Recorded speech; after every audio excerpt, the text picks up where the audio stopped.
తీసుకురావడానికి ఎవరి కోసం తీసుకున్నారు? రిక్షా కార్మికులకు అయితేనేమి, ముఠా అమ్మాలకు అయితేనేమి, బీద బడుగు బలహీన వర్గాలకు ఏదైతే మనం ప్రశ్నించే గొంతుకను ప్రశ్నించి వాళ్ళకు మేలు చేయడానికి తన ఇంటి కోసమో తన కుటుంబం కోసమో కాదు. ఇది ఎవరికైతే ప్రశ్నించి వాళ్ళకి ఏదైనా సమాజంలో మేలు చేసి వాళ్ళకు ఏమాత్రం అవకాశం దొరికినా వాళ్ళ కుటుంబానికి వాళ్ళు బలహీనపడినప్పుడు కూడా ఏదైనా పింఛన్ రూపంలో కానీ ఏదైనా సాధించి పెట్టాలనే తపనతో వ్యాపారం చంద్రశేఖర్ అన్న ఈరోజు ఈ కార్యక్రమం చేయడం అనేది చాలా గొప్ప విషయం. ఈ విషయంలో మేము ప్రత్యేకంగా ఆయనకు ఏ విషయంలో మనకు షేర్ చేసి ప్రతిసారి ఆహ్వానిస్తున్నాము. ప్రతిసారి మేము ఆయనకు అనుగుణంగా నిలుస్తున్నాము, భవిష్యత్తులో కూడా అలాగే నిలుస్తాము. ఇంకోటి ఏంటంటే ఈ క్షణం ఏదైతే ఉందో అది అనివార్యం.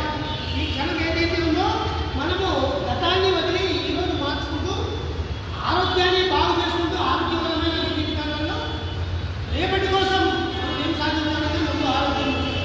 ఈ వలస కార్మికులు అయితేనేమి, రిక్షా కార్మికులు అయితేనేమి, వీళ్ళందరూ ఉదయం నుంచి 500 నుంచి 1000 రూపాయలు సంపాదిస్తే 500 రూపాయలు కూడా ఇంటికి తీసుకోవడం లేదు. 500 రూపాయలు చెడు వ్యసనాలకు తాగుడు పాటించారు. ఈ బానిసత్వము, ఈ చెడు వ్యసనాలను తగ్గించి ఆరోగ్యంగా నా కుటుంబం మీద నా బాధ్యత ఉందని తెలుసుకొని ఎవరైతే ఆరోగ్యకరమైన ఆలోచనలతో ఆరోగ్యకరమైన విధి విధానాలతో తీసుకుంటే వాళ్ళకన్నా మహారాజులు ఏం లేరు. ఈ దేశంలో రైతు జవాన్ అంటే జై జవాన్ జై కిసాన్. కిసాన్ అంటే కష్టపడేవాళ్ళు కదా. ఈరోజు కొంతమంది గురువులు ఏం చెప్తున్నారు, ఎక్కడైతే స్త్రీ కంట వచ్చాలనా అక్కడ పంటలు పండవు. అలాంటి ఉందిలే పక్కన తీసి పెట్టినారు. ఈరోజు 1000 రూపాయలు సంపాదించుకోండి, 100 రూపాయలు ఇస్తాడు, ఆడమంటులు కొడుతున్నారు కదా. వాళ్ళందరూ గొప్పవాళ్ళు, కింద కూర్చున్న వాళ్ళు తక్కువ వాళ్ళు, నిలబడి కూర్చున్న వాళ్ళు. మీరు ఎంతమంది గొప్పవాళ్ళు ఉన్నారు, గొప్ప స్ఫూర్తిదాయకులు ఉన్నారు, ప్రజా పోరాటాలు చేసేవాళ్ళు ఉన్నారు.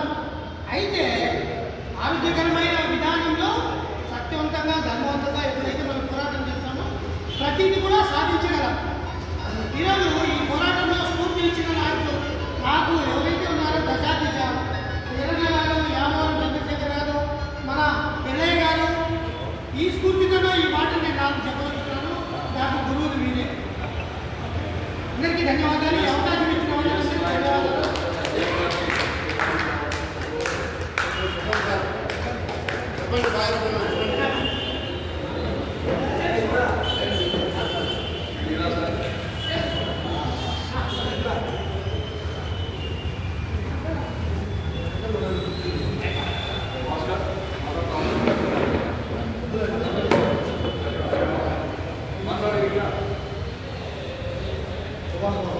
బాలుడు బాలకుమారం అబ్బాయి చాపడు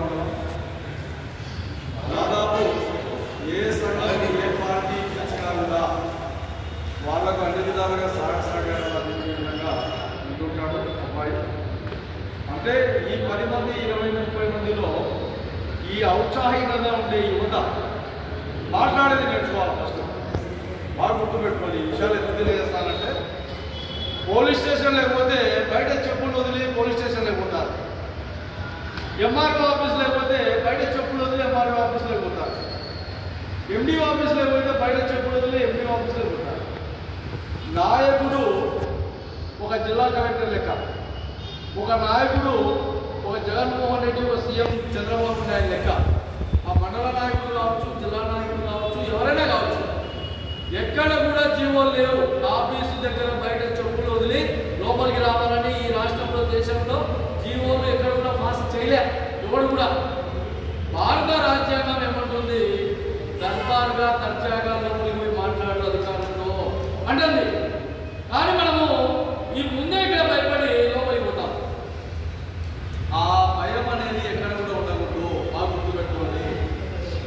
ఉద్యమకారులు, ఉద్యమ స్ఫూర్తితో ముందుకు వెళ్ళే వ్యక్తులు ఎక్కడైనా చిన్నవాడు కానీ పెద్దవాడు కానీ వయసు తక్కువ ఉండేవాడు కానీ ఒక ఎస్ఐ 24 ఏళ్ళకే ఎస్ఐ అయింటాడు, 60 ఏళ్ళ